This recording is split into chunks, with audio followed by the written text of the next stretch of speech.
All right.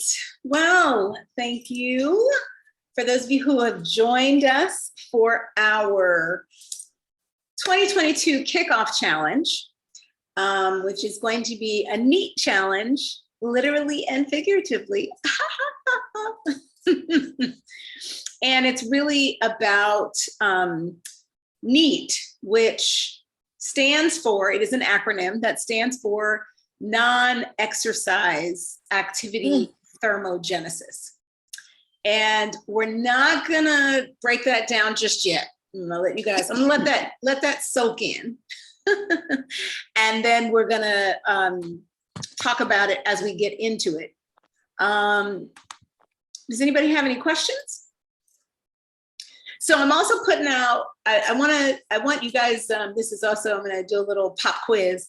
I want you guys to tell me what you think the best hashtag is. And if you come up with something else, even better. But I kind of had this whole thing about get your NEAT on.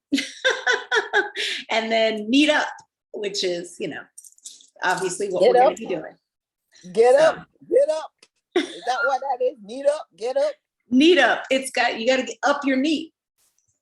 Oh, I like that too, though, actually. Up your NEAT. I like that. Now that one more makes sense. You like up your NEAT better than meet up? Yeah, because I didn't get that at all. Yeah. Okay. Yeah, like up your NEAT. Yeah. All right. So our plan for today, so think about that as we go through, and then we come back to that at the end, is to talk about what it is, how it works, why it is, you know, I said important, but really, I had kind of a couple of explosions going on in my brain when I was doing some of the research and I, you know, had thought this, but then I saw this other stuff and I kind of started going down. It was almost like vegetarian. I was like, well, why are no more people talking about this? And then we'll talk about the challenge and what the goal of the challenge will be and kind of how it's going to be set up in terms of mini challenges and categories. So, and then we'll talk about how you can up your NEAT. All right. And everybody can see the presentation, yes? Okay. Yes. All right.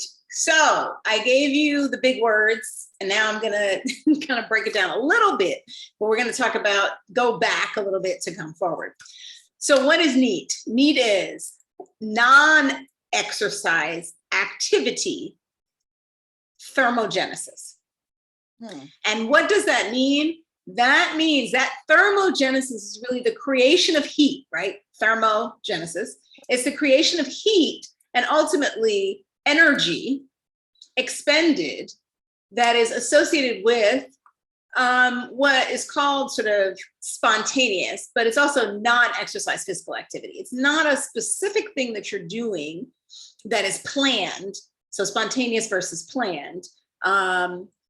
So it plays a role in how you burn calories, ultimately. That's what we're talking about when we talk about energy expenditure. And many of you have probably heard about the whole concept of weight management has to do with the energy balance equation. Have you guys heard of that? Just give me a little thumbs up or a nod. No, that's not ringing any bells or energy balance equation? No bells. Okay. So, so the energy balance equation is calories in, calories out / burned, right? So if you want to lose weight, most people will say, because of the energy balance equation, right? Your calories in have to be less than your calories out. Obviously, you just need to burn more than, you know, you take in. If you want to gain weight, the opposite needs to be true. Now, we're not going to have a conversation because we've talked about this in the past, that there is a difference in the quality of your calories in terms of how they affect that equation. But all those other things aside, generally, if you're eating high quality, nutrient dense, as we talked about calories, that is a way that you can, the energy balance equation is a way that you can look at that. Now, this starts to look a little differently at that equation in more depth. So how does it work? How does NEAT work? Well, really at its heart, it's about metabolism and energy. And, oh, sorry.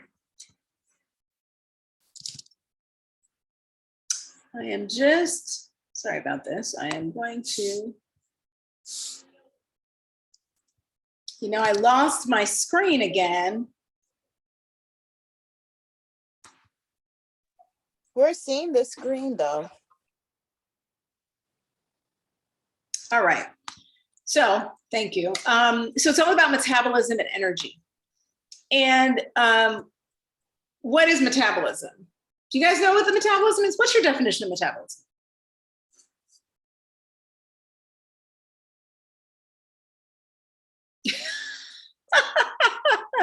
Don't all shout out at once. It's that energy that you either it's fast or it's slow that burns whatever you eat. Okay. It's really how you use what you put into your body to really sustain your body. So that's your metabolism. And again, the major thing that we need in our bodies is energy. And whether that be to actually digest food or to move or to, breathe or our heart. So there are all kinds of things. And then we also need to produce things like hormones and things like that to trigger thirst and hunger. And so there's all these things going on. And bottom line is, at their heart, there's a chemical reaction that takes place for most of those things to provide what's needed. Energy is usually needed to be put in, and then there's all kinds of things that come out after that. Sometimes we actually do chemical reactions to create more energy. So all of that is metabolism. So a key component of that is your metabolic rate. So that is the rate at which you use up energy. So the total daily energy, which is basically measured in calories, that we need to sustain our bodies. Okay, so we're going to refer to that from here on out as the total daily energy expenditure, and it's going to be shortened as TDEE. Okay, so effectively, the higher your energy expenditure, your TDEE, that means the more calories you're burning. Sound like a plan? Okay. Crystal clear, right? As mud. So why is it important? And I read this one article and it was like, yeah, this is the most, it constantly comes back to underutilized. So there are more and more people that are recognizing it as an underutilized tool for weight management and overall health. And, I want you to think about NEAT, which is non-exercise activity, as what our bodies were meant to do, right? So this is something that goes back, it could go back, since the evolution of man, right? Which is that we are meant to be moving. We're not meant to be sitting in an office. Certainly, that's not how we originated. And we're not meant to be sitting for long periods of time. We're meant to be out, to be honest, hunting and gathering, right? So there's a lot of movement associated with that. So really, this is something that you'll see, especially in industrialized nations, especially in some of the industrialized lifestyles that we've kind of grown accustomed to, right? I remember, I always think about this because I do go back to the time before there were remote controls for TVs, and you actually had to get your butt up off the couch and turn the channel. Yes, that was a thing. And think about it, that has gone away. The concept of, I always think about, I just lost it. There's all these things though that we do that we have taken the movement out. Oh, I was going to talk about the pandemic generally. A lot of people are talking about that they've had some weight gain during the pandemic. And if you think about it, there are these little bits of movement that we've lost. We don't go to the office. At the office, the bathroom's probably further away than it is in your house. So you walked a little bit more, right, to go to the bathroom during the day. You had to walk into typically whatever building you worked in, et cetera. So when we, shifted that whole thing during the pandemic, we lost a lot of what can be referred to as NEAT. Now, this concept of them, people recognizing it, I love this, which came from an article in the National Association of Sports Medicine, which was over the past few years, researchers have begun investigating the remaining hours of the week that we're awake as a weight loss solution, rather than just, and I say just because this is a combination technique, the few hours a week we spent trying to exercise, and the results have been impressive. So think about it. Let's say you spend an hour a day for 6 days a week. Some of you more, I know, with me. That is 6 hours a week. If you think about it, if you have 10, and this is underestimating, 10 waking hours for those 6 days that you're awake, that's 60 more hours that you could be doing something.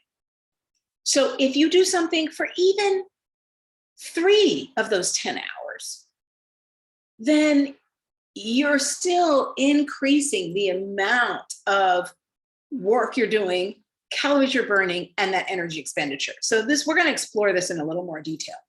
Are there any questions so far? All right. Yeah, there is a question. Yes. So is there a calculation, or is this something that you have to go to your primary care doctor to find out what your metabolism rate is? For your metabolic rate. So we're going to talk about that briefly. Hold on to that question. Okay. Thank you for asking that. We're going to talk about the equation, and then we'll talk about ways in which you can find out pieces of the equation. So what affects your total daily energy expenditure, your TDE, right? And some people say TEE, total energy expenditure. It's on a daily basis, though, that we really look at it. So we're going to look at this equation for ultimately what our bodies need daily. And again, think about that energy balance equation. So you got all these other acronyms. You got the BMR, the TEF, and the DEPA. Does anybody know what any of those stand for?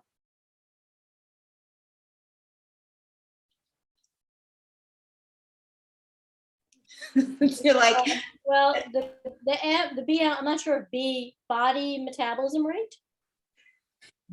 that is very close. Okay. So that is your basal or resting metabolic rate. So that is. Michelle said it. It's in the chat. Oh, it's in the chat. I'm sorry, I didn't see it. I'm sorry. Because my screen is doing something. Okay. But it's not the basal. I know you said the spice, so no, it doesn't count. No, I'm just joking. So you are right, Michelle. It's the basal metabolic rate. It's also called the RMR, which means that if you were to lay in your bed all day, this is what you would be expending. These are the calories you would burn. Okay.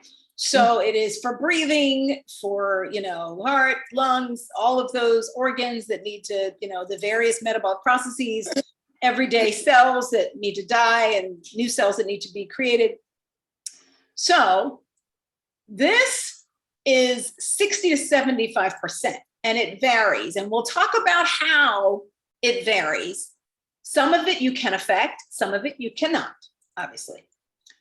But that is the major portion. But keep in mind that all of these things, because they add up to the TDE, right? So if you increase them, then your overall TDE increases, right? These are all parts of the equation. All right, so Michelle, what's Teff? You got that one? Anybody? No, I don't. Force. And it is not the time effect. The energy force. The energy force. I love that.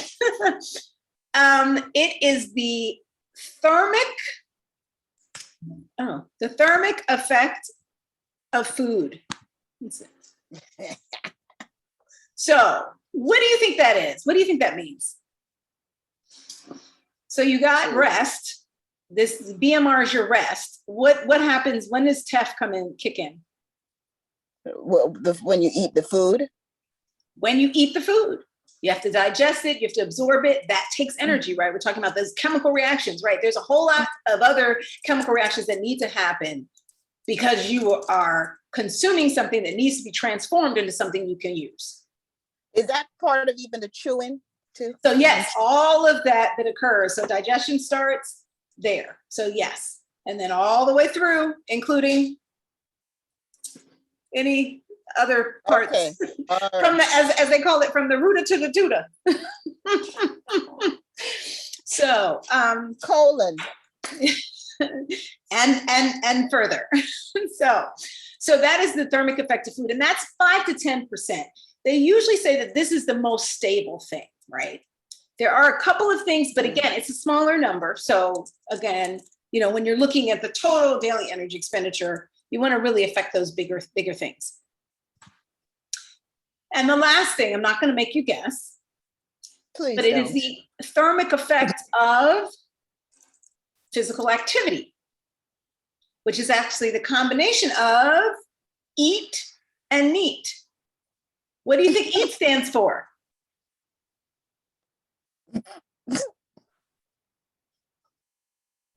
This is a gimme. That would be your exercise as opposed to your non-exercise. Yes. I'm into Tanya's class. So yeah, you've got physical activity that's the planned activity, right? And then you have the spontaneous. And so the idea is to have a good, full sense of both, to not just have eat. And again, this can go from 15 to 30% of your TDE. And again, when you look at those lower numbers, that's really about how you create some additional opportunity for energy expenditure. Okay, So I have a question. Yes. So can it go above the 30 if you work out like a maniac every day? Can you increase your thermic effect? So you can. It won't go. So the total of this has to add up to 100.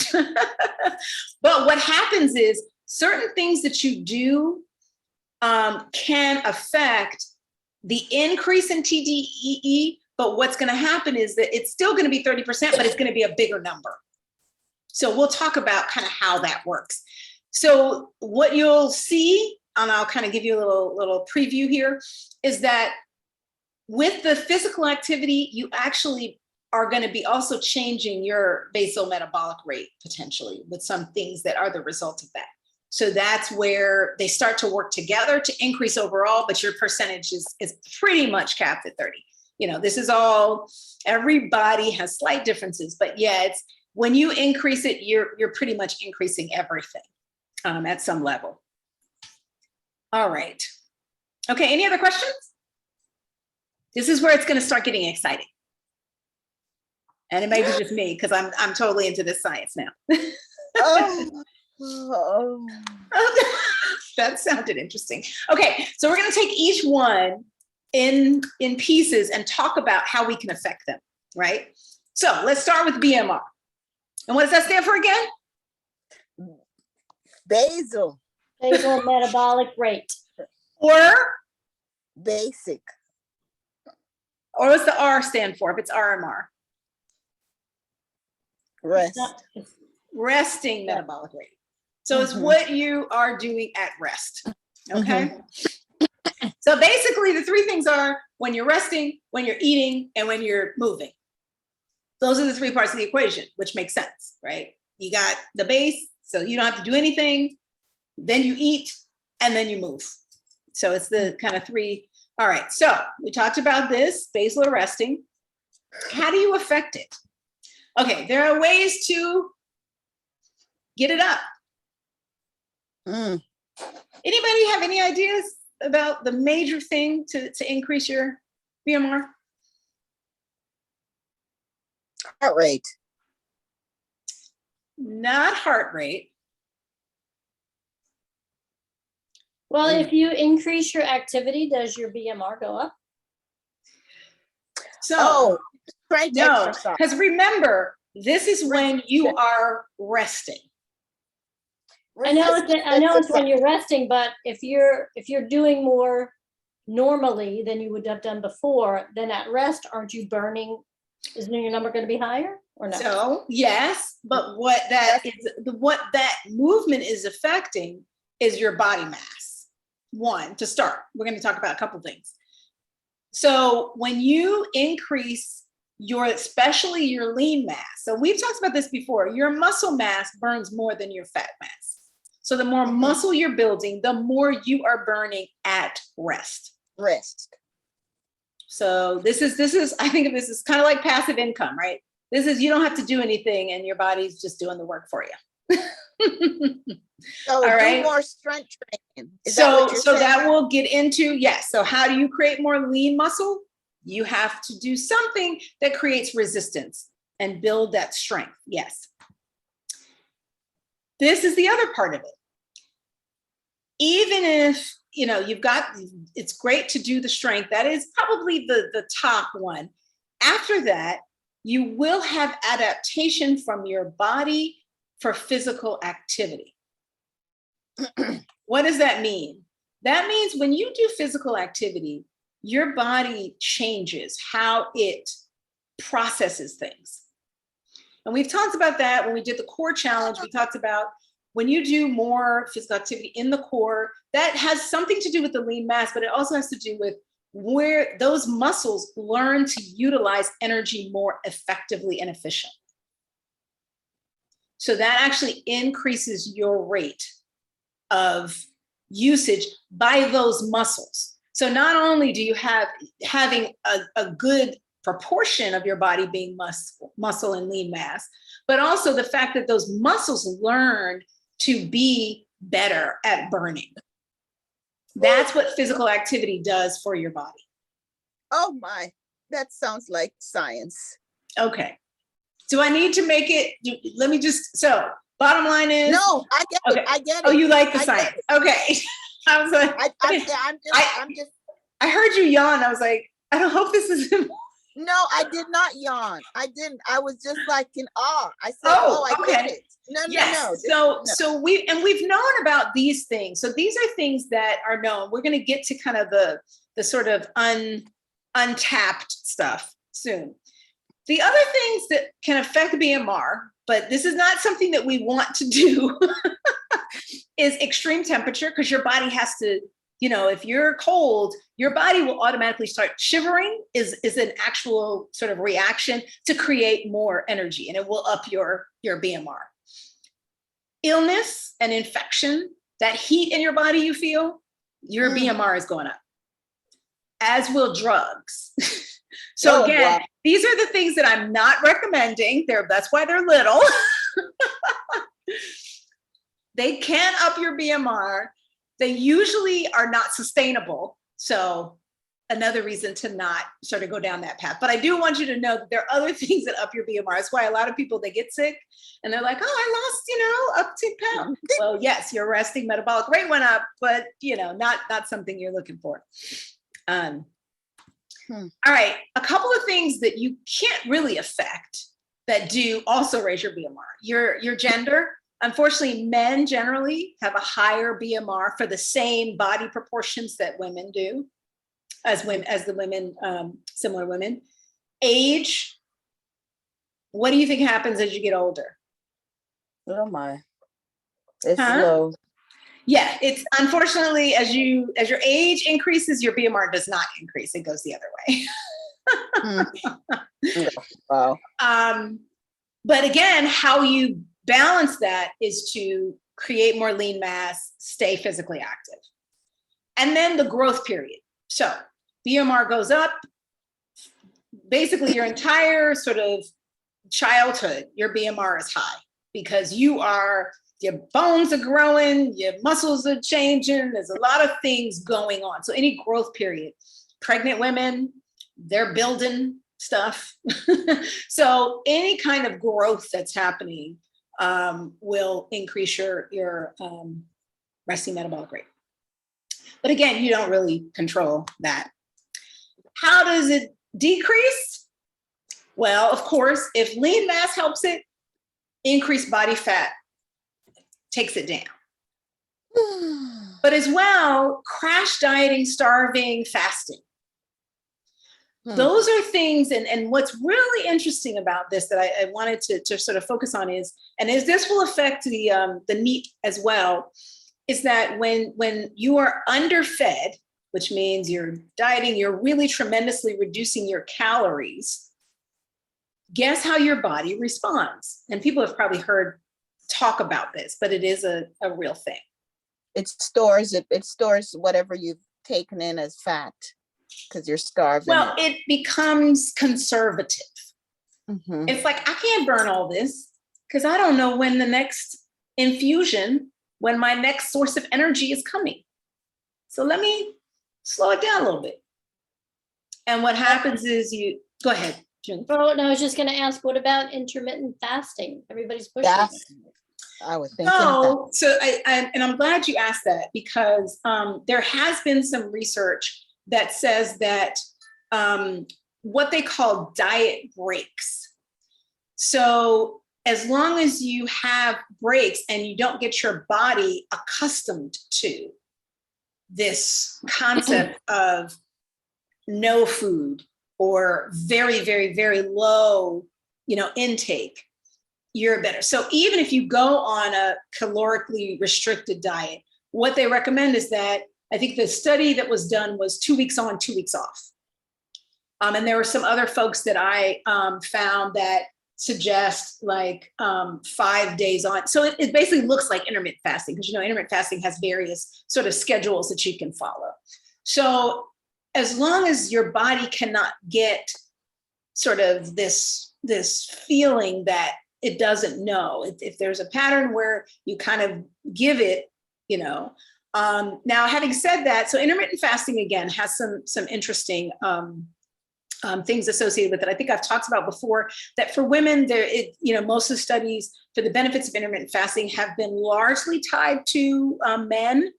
Women experience more challenges, specifically, and I'm going to go to this again, with hormonal imbalances, because so much of what we eat is tied to our hormones, and we have a much more complex hormonal system, in all honesty.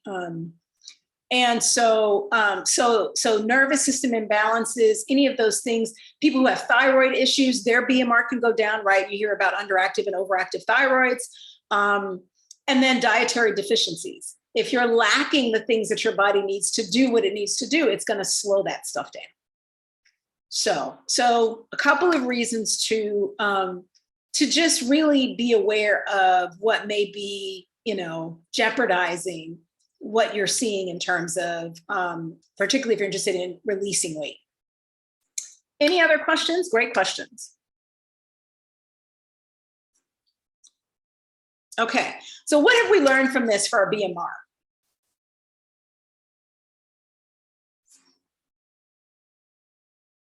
We have learned that physical activity is important in increasing your BMR. And muscle mass. And yes. Okay. All right. So let's look at Teff. So as I mentioned, this is one of the more stable things. You can't really, but it can be up between 8 and 25% of calories. So there's a big difference in terms of how much of the calories you take in are you actually getting rid of just by virtue of the fact that you're taking them in. I think you've probably heard that there are some foods, some people talk about them being sort of negative calorie because it actually costs more to burn than you're giving yourself. I think celery is one of the ones that always comes up for people. It's usually a vegetable, just so you know. The vegetarian in me is like, all right. So how do you affect the thermic effect of food? So mixed meals. So meals where your body has to deal with different types of food help. Types of food. So we've talked about this before. Protein can increase, and this is actually an increased number, can increase your thermic effect of food by 20 to 30%. Carbs, 5 to 10%, fats, not as much.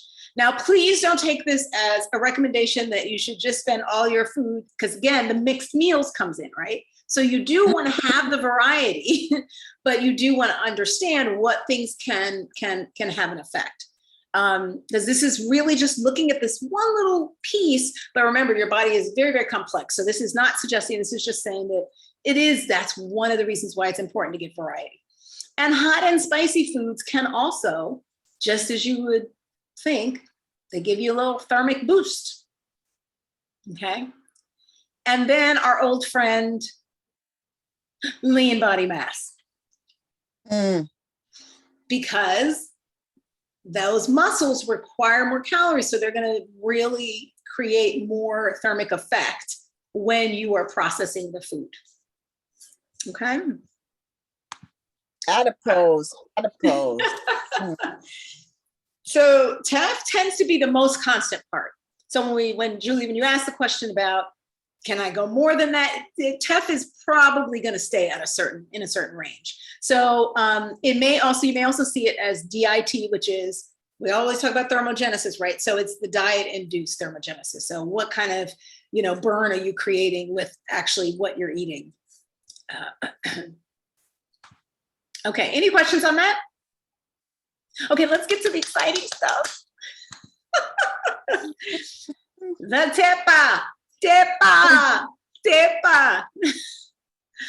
All right, it is the thermic effect of physical activity. So it is both non-exercise and exercise, right? So how do you affect Tepa? Any guesses? I was thinking that non-exercise can also be sleeping. No. That's not. So that falls on the BMR, I suppose. So how do you affect Tepa? Well, with your diet, you eat more vegetables. Well, no, this is related to physical activity, remember.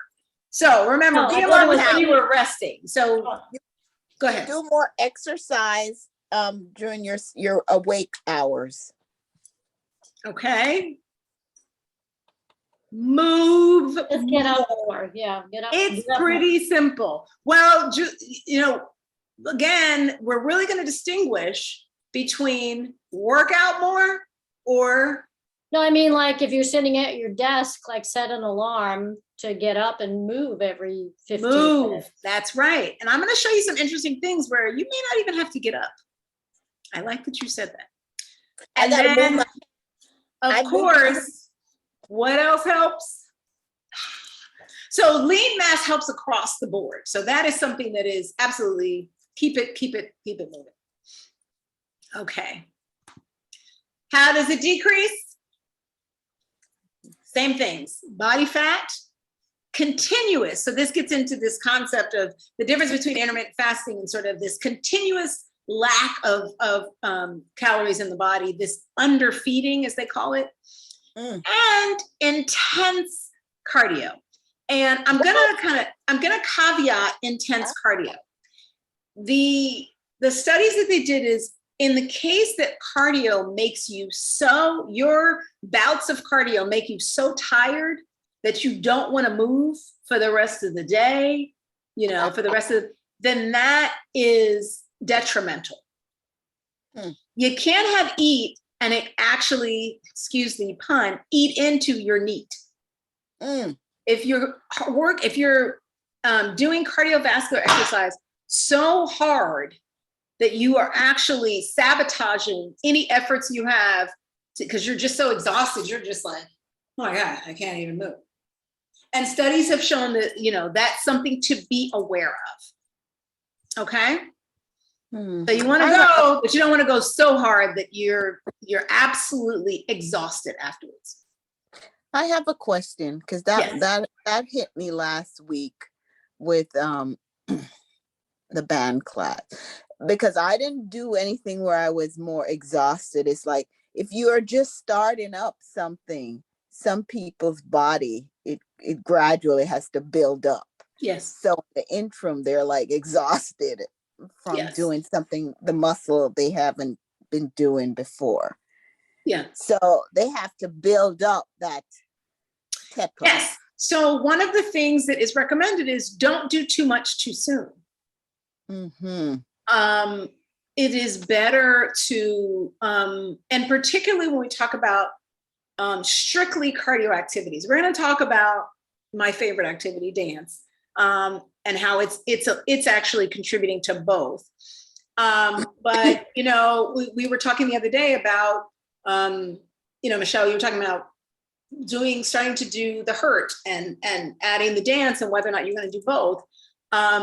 Really, it's a matter of feeling things out, and so not trying to do too much right away so that you eat into some of these other things. But again, we're going to keep talking about it, and the challenge and how this is going to be structured is going to allow you to kind of explore that a little bit more.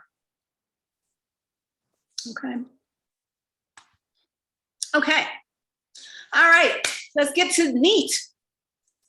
How do you affect TDE through NEAT? We already said it. Move more and resistance training. Let's talk about these two things. What does moving more look like? What does resistance training look like? And actually, what's going to happen is that part of, I'm going to talk about it a little bit, but that's going to be part of, I'm going to make suggestions as part of the challenge for you to incorporate. So every day it's going to have, I'm going to give you, I'm going to give you the challenge for tomorrow, because tomorrow will actually start day one. And then you're going to figure out how you can incorporate it. And then you'll play with it and you'll explore it for that day. And then you'll have something else to explore the next day. And what you can find is over the 30 days, maybe you had 30 suggestions and maybe 5 of them worked for you. But if you add those 5 during your day, you're going to be increasing your NEAT. And I'll tell you about my experience. I've been doing kind of focused on NEAT for the last 2 weeks. And I have had some results that I will share with you. Okay. All right. So this was a study that was done in 2000. And it shows you a couple of the things that really show you how you don't have to do much. So resting. Oh, sorry. Resting. 5.4 kilojoules. So just look at the proportions, because this is all done with the same proportion. The respiratory quotient, you can look at, that basically says that your heart rate's not going up. So there is benefit to you doing cardio. So don't think we're throwing cardio out the window, because there is benefit to challenging your heart for heart health. These are not based on things that are challenging to your heart, but they're really based on expenditure, which is what NEAT is about, right? Your exercise activity is going to be really geared towards doing the that thing that you want to kind of challenge, do cardiovascular stuff, do, you know, maybe more intense resistance training. But you can, you know, you can get some additional burn, which is what we're going to be focused on with NEAT. So if you look at resting, you can get more by sitting versus resting, and resting is kind of lying, or sitting is a little more, you know, kind of active. But you can see it's not a huge difference. But when you go into fidgeting, just whether it be, you know, you're kind of tapping your foot, or, you know, just shaking your leg, or, you know, kind of moving your legs together, or, you know, just kind of swaying, that kind of fidgeting, which a lot of kids do. And they've seen that kids that do that tend to have a lower body mass index than children that don't fidget. So fidgeting is actually more effective at energy expenditure than standing versus sitting. I have a question. So does it matter? It must matter, like the amount of time you fidget.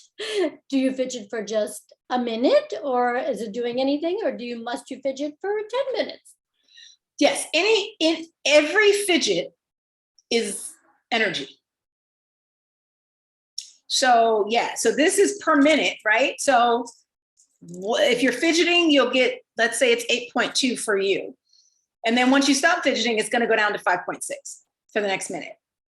So it's not, it is not like exercise in that you want to have 10 minutes in order to get to that heart rate or that burn or whatever. No, this is right now, I got my 8.2 going on. And then as soon as I stop, I mean, I probably didn't get 8.2 because that was only 10 seconds. I got a 6 of that. So, but this is what you want to just explore. Like, what does that feel like for you to fidget? You know? So just understand that that's more effective than just standing motionless. Even though standing is slightly above sitting motionless, fidgeting, even better. And then standing while fidgeting, and you're at twice what your sitting motionless looks like. So if you have to be on the phone, or if you're watching TV, standing while fidgeting, it's a great, you know, stretching. Stretching is also, it's not listed here, but that's another thing to do. Just, I mean, again, it's just about moving and not. So if someone had a camera on you, right, the key challenge is to not look like you're in frozen screen. That's your gauge for it. Walking. I don't know if anyone has ever tried walking at 1.6 miles. Oh, that's kilometers. I hadn't done the translation. So walking, this is not that fast.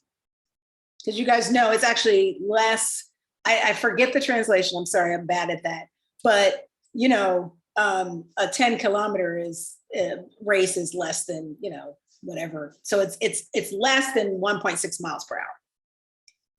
So walking at that speed, I'll do it really quickly. Anybody got their 0.99. Thank you. It's out of in the clutch, Brittany. 0.99. So 0.99 miles an hour. Has anybody ever clocked how fast they walk? 1 mile an hour is not fast at all. Yeah, I've clocked it.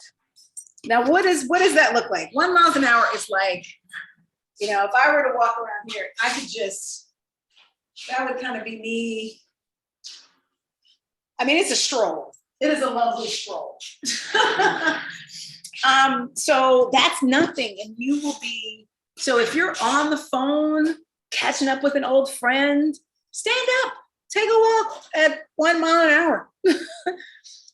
You get into, you know, the higher rates. So again, these are just pieces of information for you, but each day we're going to have a different challenge, and some of them will be related to this. So I'm going to, you know, any questions on this? I thought this was fascinating. Are you as fascinated as I was? Okay. Yeah, I am. All right. So, so the knee challenge, our goal is to get as many steps. I just got an alert that I need to make 120 steps. Okay. So yes, so get as many steps in as many intervals as possible throughout the day. I'm going to show you.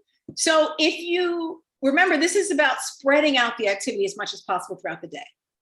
So you don't want to just, because the exercise, it becomes scheduled, right? You want to make sure that you do all kinds of things throughout the day. Ideally, to help you, this is not required, because anything that you're doing differently to move more will increase, but this might be helpful in terms of you tracking it. Ideally, you'll have a portable or wearable activity or step tracker to track your non-exercise steps.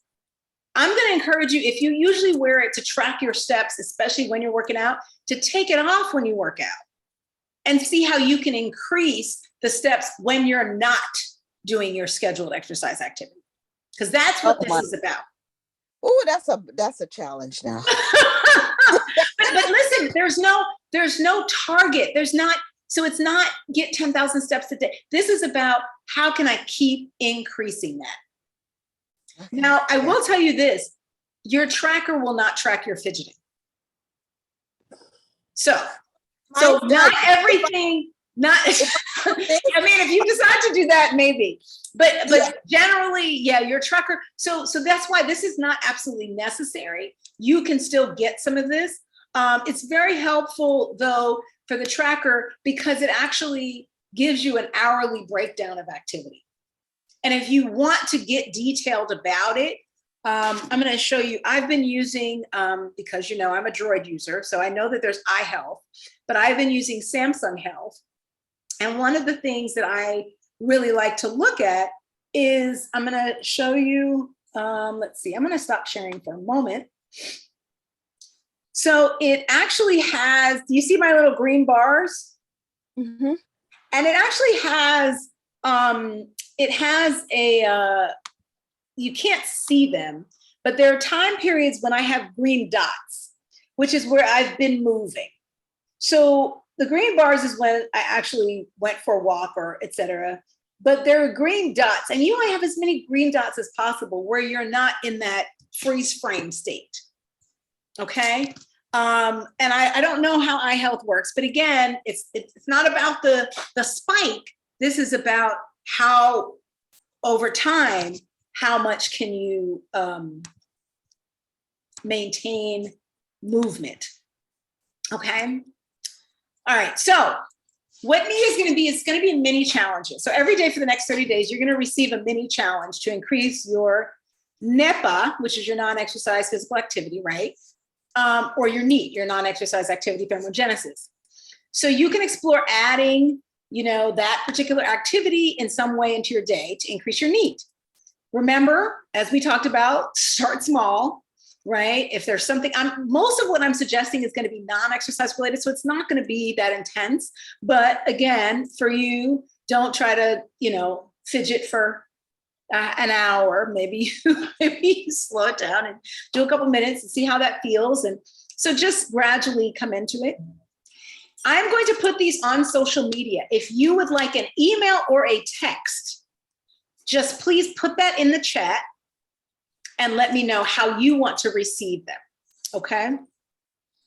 And they'll come out the night before, so you can kind of, let me think about, because there are gonna be some times where I might suggest something where if you're on the phone or if you're doing X, Y, and you can figure out, okay, well, do I have that planned and blah, blah, blah. So you can kind of figure it in as you like.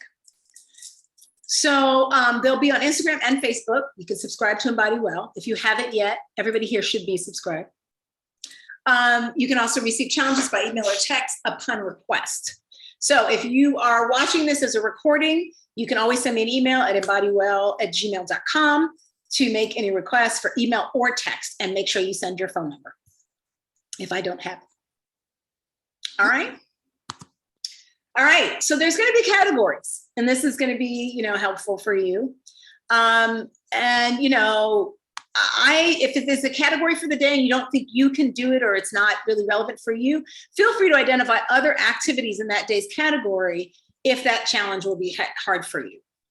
So I've got the 4 categories are anti-sitting. I have it kind of as the anti-sit. So if you're sitting, you know, what are ways you can change up your sitting in order to not be at that low end, which is, I guess resting is the low end, but sitting motionless is pretty close after that. It's like 0.2 per minute. So then there'll be walking activities. To get you walking, walking is actually beneficial also because walking is actually a full body motion. Ideally, your arms swing, but again, if we choose to be on the phone, maybe one arm is swinging. But you can, there's a lot that is going on, and it's very, very helpful as well for your joints because it is full body. And so all of your joints are being engaged. Functional activities. Functional activities will help you get things done. There are things like vacuuming and raking. And so, and maybe doing something like, don't use the remote control today.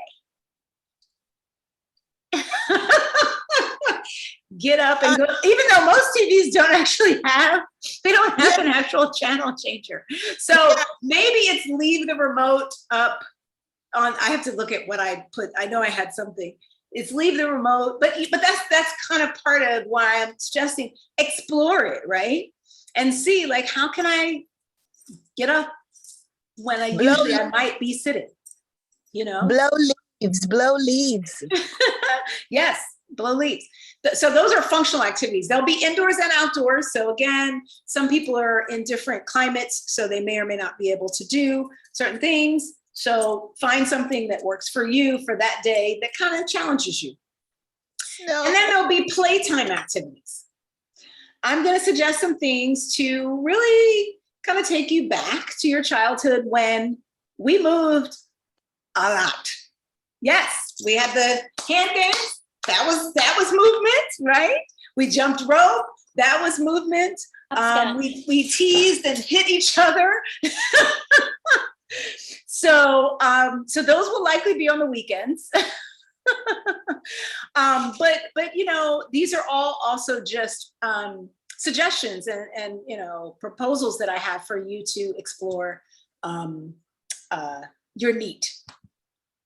All right, so I am previewing for tomorrow because tomorrow will start. The first NEAT is going to be just exploring fidgeting while you sit. All right, Julie's got the shoulders moving. I'm sure Courtney and Michelle are doing something. Christine's doing her fake running. So what fidget can you do and sustain, right? And you know, maybe you do it enough and it becomes a habit. I have been listening to music more when I'm sitting, especially at my desk. And that makes me, you know, even when I'm typing, like do a little Roomba or something. Oh, I'm sorry, and Michelle, I see shoveling. So yes, if you're in the Northeast, particularly, shoveling may be an option for you. And that's some heavy stuff. No, so fidget while you sit is of course one of our anti-sit activities. So yeah, so just, you know, and again, you can kind of just, so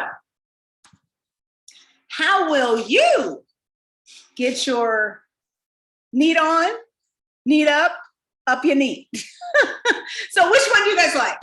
Given now that you know what it is, which one do you like? Get your NEAT on. Get your NEAT on? Okay, got to vote for get your NEAT on. Anybody else?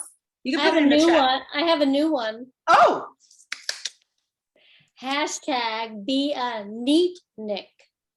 be a neat Nick, you know, Neat like Nick. I got you with the beat Nick. Okay, be a neat Nick. I like it. So can you put that in the chat?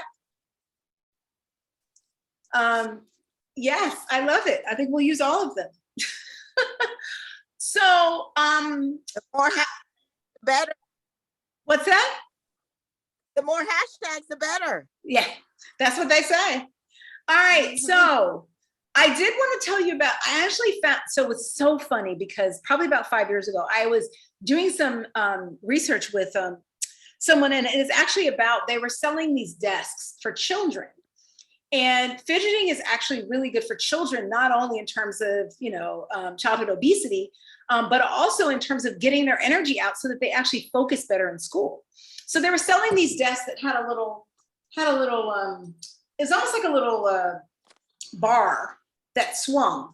And so the kids could put their foot on the bar and kind of swing the bar back and forth. Well, as I was looking at all these studies, there is, if you look it up, footfidget.com, and that was actually something I was doing some product design around. You know, I have ideas in the day and the night, and I was actually doing some product design with a friend around to find something that would be portable, that you could take with you on the plane, for example, so you could fidget on the plane with your feet, because it's also good for your leg circulation, which you have. So anyway, I found this website. This would be taking it to the equipment extreme, right? Standing desks, which when you're standing, it's not the standing as we saw, right? It's this standing, what they found in studies is that standing tends to make you more likely to move. Once you're sitting, you're likely to stay seated. So when you have a standing desk, you're more likely to go here, to go there, and maybe to fidget a little bit, to sway. So that's the benefit of the standing desk. Of course, you could take it up to the next level and have a walking desk, which would be, you know, the next level. But the foot fidget is also available if you are seated, because standing desks, you know, it's hard to stand with a desk that's not designed for it, because you can get into all kinds of issues. But the foot fidget is out there. I actually didn't look at the pricing, but I did go to the website and does exist. So, so that's some other, just another little tidbit I wanted to share. So we're at the top of the hour. I would like to thank you for joining the Get Your Neat On, Neat Up, Be a Neatnik. I love it. Do you guys have any last questions? I will tell you about my experience after, if there's any questions. Okay. So, so I have been doing Neat actively, like just walking around on the phone. I make sure I'm walking. So yeah, so I have weighed myself every week. And so I've lost 1.5 pounds each week for the last 2 weeks since I've been focused on it. Not doing anything differently. I was still finishing my red velvet cake. I was still having dessert with my dad, you know. So I wasn't doing anything differently except for the neat stuff. So were you like just consciously, like, were you setting an alarm, or were you just like, were you always in motion? Like, I was just if I did not set an alarm. Okay. If I realized I've been sitting for a while, I would either, if, you know, especially if I was working on my computer, I would just, you know, kind of do a little something, or that's when I started putting the music on, and it would make me kind of do a little something. But if I had been standing still, or, because sometimes I would get on the phone, I would stand still and I'd be like, oh, nope, gotta move. And so, yeah, so I just kept in motion. And so now I have my dad. I was telling that he's been walking around. He's been doing laps around my. And so he's got corks that he uses. He gets 10 corks, and so he puts it in the dish 5 times, and then he goes the other way. And then he does 5 times. So. Oh, that's a good idea. I like that. Yeah. So so he does that. I told him he needs to do it 3 times a day, morning, afternoon, and evening. And so you should see him. Sometimes he gets into it. And I had one where he was ahead of me in steps. And then I started, I had to do more steps. So I took a detour into the living room and then came back out and followed his circle. And then he lapped me. And I was like, oh no, he's not. He's not gonna lap me. And then it became this competition. It was fun. Anyway,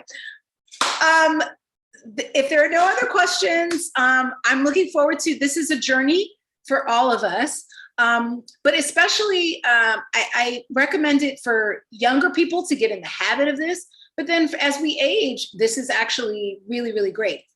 Oh, and I was gonna say, move more and resistance training. Resistance training, the thing that I will tell you is that, and we're gonna focus a little bit more on it, and you might have seen it a little bit today if you were in the Zumba class, is that we're gonna focus a little bit more on doing things, and I don't know, I might call them out, or maybe we'll establish a little sign that, because dance is a resistance, a body weight exercise, right? So it is not just cardio, it is considered a body weight exercise, because when you think about it, you're doing squats, right? If you're getting low, you're doing squats, you're doing, you know, and you guys know we do the arms, right? So you feel your muscles. So all of those things are helping you build your muscle mass and your lean mass. So don't stop, but we're gonna emphasize that during this month. Okay. All right. Good. With that, I'm going to stop the recording. So thanks for all of you who joined the recording, and look for your knee challenge. I look forward to, if you want to post on social media, use our new hashtags. And if you find some other way to, or you find a way that you're like, oh my God, it's fidgeting, da, da, da. Or even if you have any results that you want to share, please tag us, send it out.